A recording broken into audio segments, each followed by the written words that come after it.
వాటిని చంపాలి. మీ అవయవాల్ని సజీవ యాగం దేవునికి సమర్పించాలి. ఎందుకంటే బైబిల్లో అపవిత్రత, కామాతురత, జారత్వము ఇలాంటివి కొన్ని ఉన్నాయి. ఖచ్చితంగా వాటిని మనం విసర్జించడం కాదు, వాటిని చంపాలి.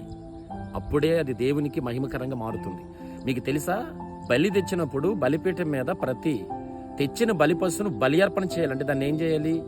చంపాలి. అది దేవునికి అర్పణగా మారాలి. అది దేవునికి మహిమ. మన జీవితాల్లో మన అవయవాలు ఉంటాయి, మంచిదే. నీ కళ్ళు మంచివే, తప్పని చెప్పట్లేదు. కానీ నీ కళ్ళు చెడు చూపులు చూడకూడదుగా.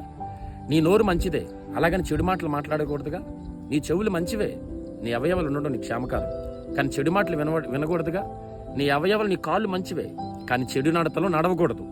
మీ చేతులు ఇంకా మంచివి, కాదని చెప్పలేదు, కానీ అవి చెడ్డ పనులు చేయకూడదుగా. అందుకే లోకములో అపవిత్రత, జారత్వము ఇలాంటి వాటిని చంపాలి మనం.